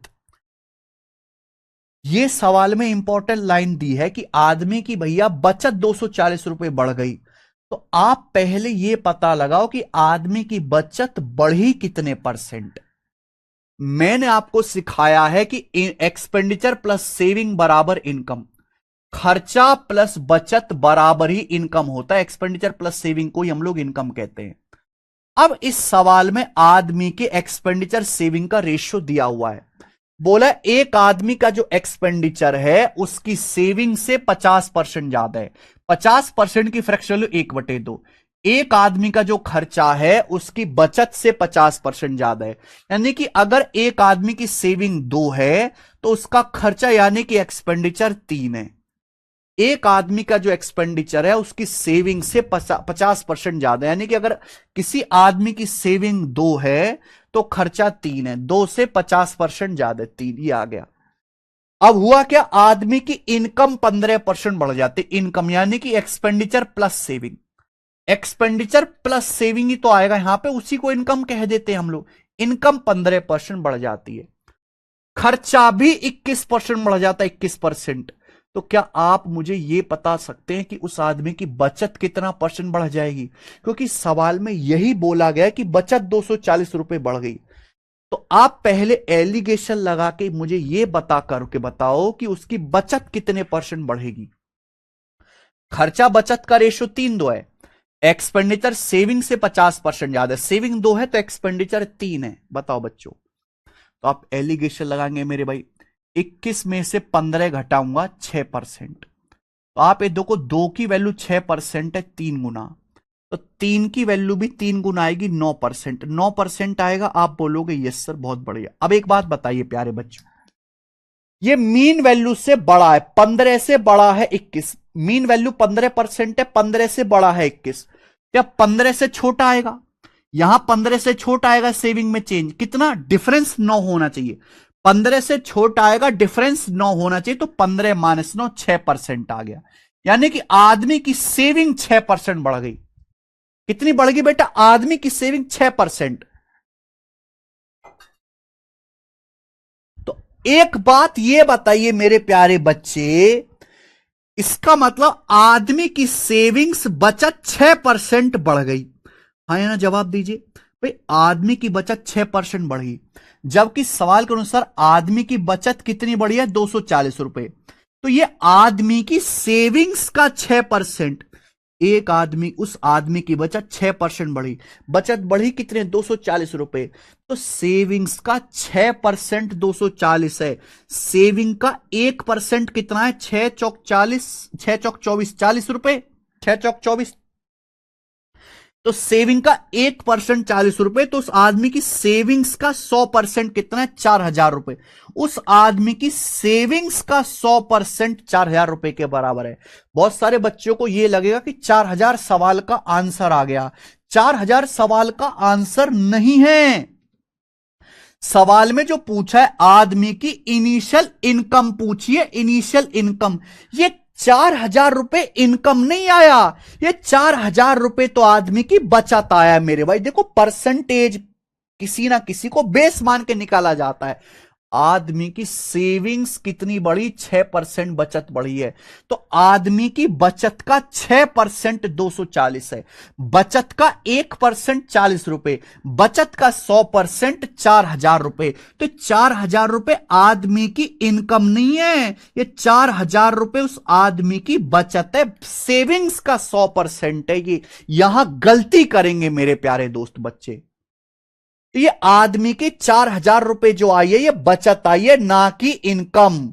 समझ में आई बात? आप बोलोगे हाँ सर पूछा इनकम। भाई खर्चा और बचत का रेशियो 3:2 है। अगर बचत 4,000 रुपए है, अगर बचत 4,000 रुपए है, 2 की वैल्यू 4,000, तो खर्चा कितना होगा? 3 की वैल्यू 6,000। यानी कि खर्चा 6,000 रुपए है, बचत 4,000 रुपए है, तो आदमी की जो इनकम होगी, आदमी की जो इनकम है वो 6 + 4 10,000 रुपए है। तो आदमी की जो इनिशियल इनकम है वो 10,000 रुपए आंसर है सवाल का, ना कि 4,000।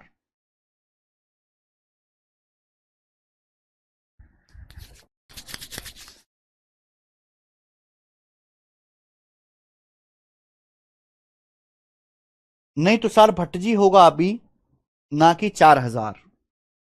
ये वो सवाल है जिससे 50% बच्चे जब पेपर में आता है तो बच्चों को लगता है कि हाँ ये तो मैं कर लूंगा, करा हुआ है, लेकिन एंड में आके वो गलती कर देते हैं।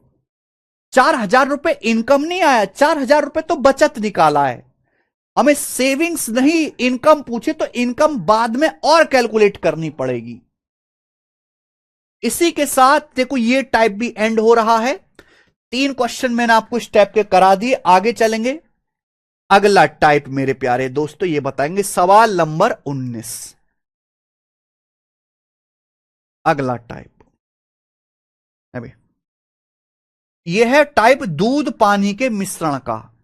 यह टाइप दूध पानी के मिश्रण का है, बहुत बेसिक टाइप है।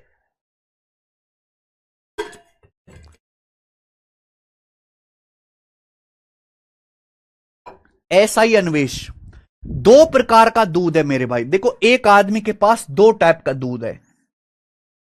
पहले टाइप के दूध की कीमत 70 रुपए पर लीटर है, दूसरे टाइप के दूध की कीमत 50 रुपए पर लीटर है।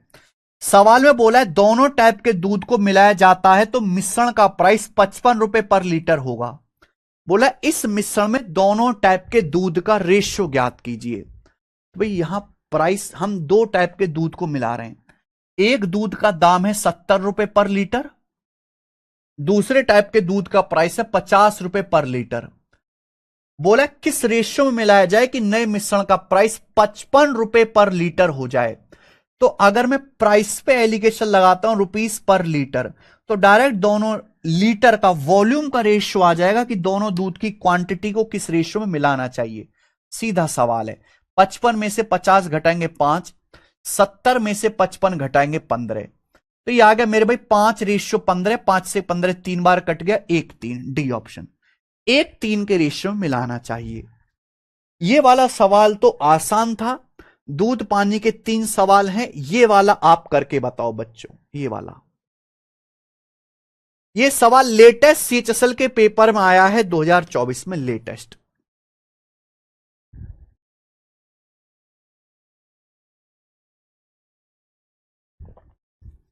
ये सवाल बच्चों को कंफ्यूज कर देने वाला है, कंफ्यूज। 2 क्वेश्चन है मेरे भाई इस पर, सवाल नंबर 20 और 21। 20 और 21। पहले मैं थोड़ा आसान वाला करवा देता हूं 21, फिर हम थोड़ा सा लैंग्वेज में टिपिकल सवाल करेंगे 20। ये देखना, ये वाला सवाल देखो। A milkman sells the milk by adding some water in it at 45 रुपए per litre with no profit no loss. If he had 48 liter of mixture of milk and water with him, then find quantity of water in it. Pure milk cost 54 रुपए per litre. बहुत जबरदस्त सवाल है मेरे भाई, बहुत जबरदस्त सवाल है। एक बात बताओ, अगर आप दूध में पानी मिला दोगे तो क्या बन जाएगा? मिक्सचर बन जाएगा। अगर बच्चों आप मिल्क में वाटर मिला देंगे तो मिक्सचर बन जाएगा। यहां तक कोई प्रॉब्लम? एक दूधिया का क्या करता है, दूध में पानी मिलाकर बेचता है। तो जो प्योर मिल्क है मेरे भाई, यहां सुनो मैं पूरा लिख दे रहा हूं, ये है प्योर मिल्क, प्योर मिल्क, और ये है बच्चों वाटर, वाटर। एक दूधिया जो है दूध में पानी मिलाकर बेचता है, तो पहले वो प्योर मिल्क खरीदेगा। प्योर मिल्क का कॉस्ट कितना है? 54 रुपए पर लीटर। प्योर मिल्क का जो कॉस्ट है वो 54 रुपए पर लीटर है प्योर मिल्क का। इसमें मिलाते हो पानी, भाई ऐसा तो नहीं कि दूध या बिस्लेरी का पानी मिलाता है। दुनिया में कोई दूध या बिस्लेरी का पानी नहीं मिलाता। नल से टंकी से पानी भरा और मिला दिया। यानी कि पानी का जो कॉस्ट है, वाटर का जो कॉस्ट है, 0 रुपए पर लीटर। पानी फ्री का अवेलेबल है बेटा दुनिया में। 0 रुपए पर लीटर पानी का कॉस्ट है। अब मिल्क और वाटर को मिला के मिक्सचर बनाया, मिक्सचर को बेचा। ठीक है भाई, मिक्सचर को बेचा 45 रुपए पर लीटर में। लेकिन मिक्सचर को बेचने से ना तो कोई प्रॉफिट होता है, ना ही दूधिया को कोई नुकसान होता है। यानी कि यह दिया है मिक्सचर का सेलिंग प्राइस। लेकिन आप एक बात बताओ, आप मिल्क में पानी मिलाकर बेच रहे हो और बेचते हो आप 45 रुपए पर लीटर पे मिक्सचर को। बेचने से आपको ना प्रॉफिट होता है, ना लॉस होता है। इसका मतलब ये 45 रुपए पर लीटर जो है, ये मिक्सचर का कॉस्ट प्राइस ही रहा होगा मेरे भाई। मिक्सचर का सीपी ये होगा 45 रुपए पर लीटर। क्या आप मेरी बात को समझ गए भाई? नो प्रॉफिट नो लॉस कब होगा? जब कॉस्ट प्राइस ही सेलिंग प्राइस के बराबर हो जाए। ये 5 रुपए का पेन, 5 रुपए के सीपी का पेन 5 रुपए का खरीद के लाऊं, 5 रुपए में बेच दूं, ना प्रॉफिट होगा ना फायदा। तो पहले एक दूधिया दूध में पानी मिला के मिश्रण बनाता है, फिर उस मिश्रण का कॉस्ट प्राइस निकलेगा, उसके बाद उसको बेचेगा। लेकिन बेचने से ना दूधिया को फायदा हुआ ना नुकसान हुआ। यानी कि मिश्रण को दूधिया ने सीपी पर ही बेचा। ये मिक्सर का सीपी ही है 45 रुपए पर लीटर, 45 रुपए पर लीटर।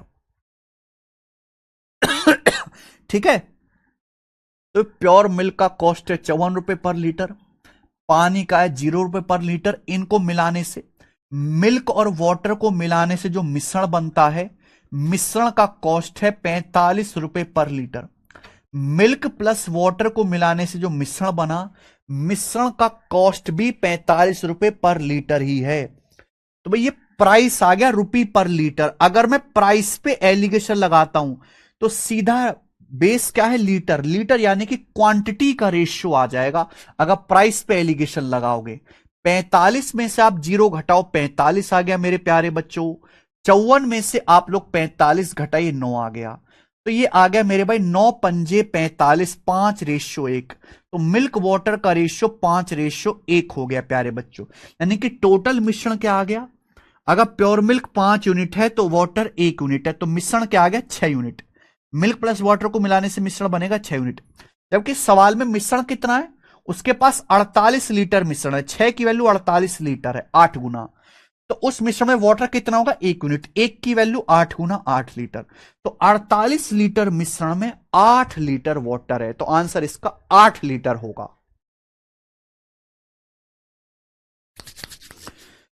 तो यहां बेसिकली जो सवाल है वो प्राइस पे एलिगेशन लगाने का। ये मिक्सर का सवाल है ही नहीं। रुपी प्योर मिल्क का कॉस्ट, वाटर का कॉस्ट, दोनों को मिला दिया, बना के बना, मिला के बना मिक्सर। मिक्सर का कॉस्ट दिया है। हाँ, लैंग्वेज में थोड़ा ये पहली लाइन से कंफ्यूज करने की कोशिश की है, पर कंफ्यूज आपको होना नहीं है। नहीं प्रतीक्षा दीक्षित, ये सवाल मैं बहुत लंबे टाइम से करवा रहा था। इसी पर बेस्ड क्वेश्चन अभी सीएचएसएल के पेपर में आया है, ये वाला 20वां। बताओ जी इस सवाल का क्या आंसर है? बच्चे कंफ्यूज हो जाएंगे मेरे दोस्तों इस सवाल में। How much water should be added to 60 litre of milk? 60 litre दूध में कितना पानी मिलाया जाए? मिल्क का कॉस्ट है 60 लीटर मिल्क। वो मिल्क में कितना पानी मिलाया जाए, मिल्क का जो कॉस्ट है वो 1.5 लीटर ₹1। यानी कि 1.5 लीटर मिल्क ₹1 का है। जिससे कि मेरे प्यारे में मिक्सचर का जो वर्ध है वो 1 सही 7/8 लीटर हो जाए। बताओ जरा, करो।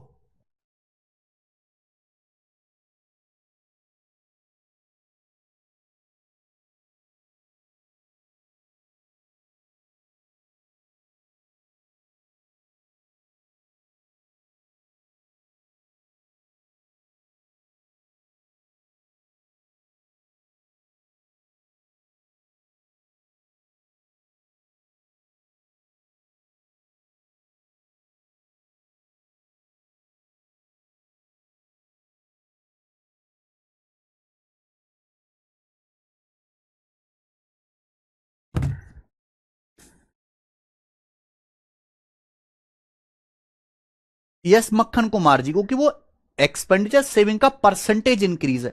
परसेंटेज इंक्रीज किसका? एक्सपेंडिचर का, सेविंग का।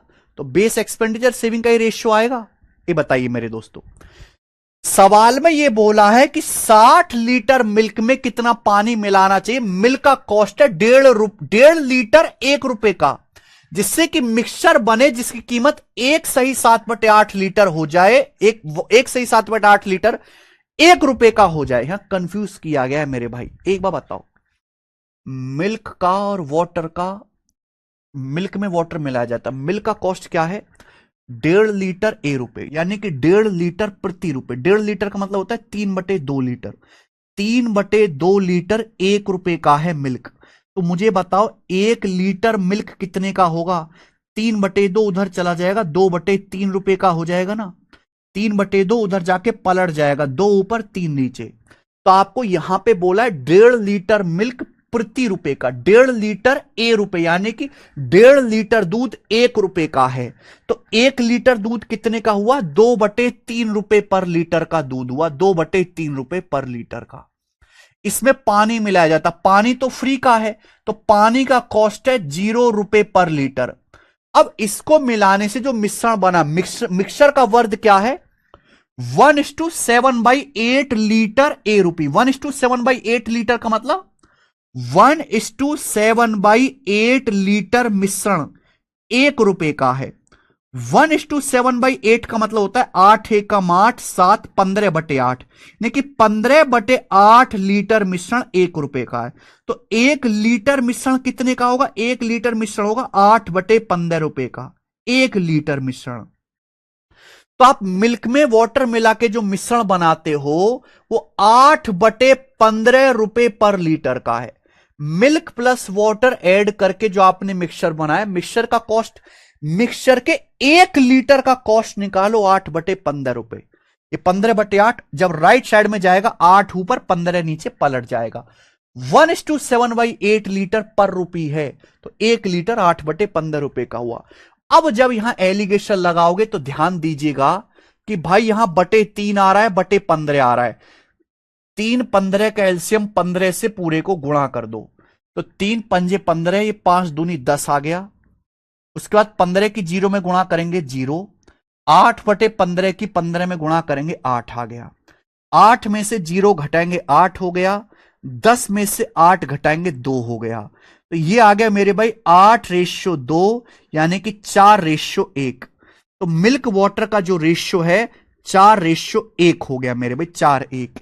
यहां गलती करेंगे, पूछे 60 लीटर दूध में कितना पानी मिलाना चाहिए। दूध कितना है? 60 लीटर। 4 की वैल्यू 60 लीटर है, 15 गुना, तो पानी कितना मिलाएंगे? 1 यूनिट। 1 की वैल्यू 15 गुना, 15 लीटर पानी मिलाना चाहिए। ए ऑप्शन आंसर है।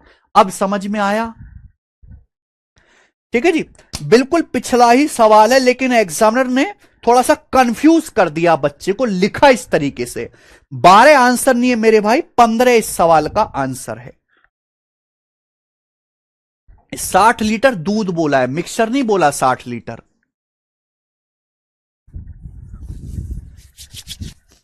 ठीक है भाई।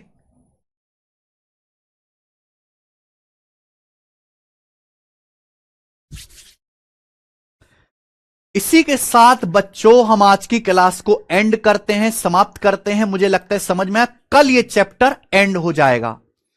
कल मेरे प्यारे भी finish, time time bye bye कर देंगे इसको। ठीक है, मैंने आपको बता ही दिया है कि जो हमारी सीजल प्रैक्टिस किंग की ये बुक है भाई, आप में से बहुत सारे बच्चे जिनका टारगेट ही सीजीएल है, कोई इनकम टैक्स में जाना चाहता है, कोई जीएसटी में, 2 महीने अगर आप डेली, अगर आपने प्रैक्टिस नहीं की अभी पीवाईक्यू क्वेश्चन की, आप सारे एग्जाम के मत लगाओ। इस किताब में कुल 1500 सवाल हैं, डेली 50 क्वेश्चन लगाओ। 1 महीने में आप पूरी किताब खत्म कर दोगे। पतली सी और सस्ती सी है, तो आप इसको ऑर्डर करके मंगा ले। ठीक है जी। 4 की वैल्यू 60 है बेटा, तो 15 गुना ही तो हुआ, 15 × 4 = 60। ठीक है, आज इतना ही, बाकी हम करेंगे स्टूडेंट कल।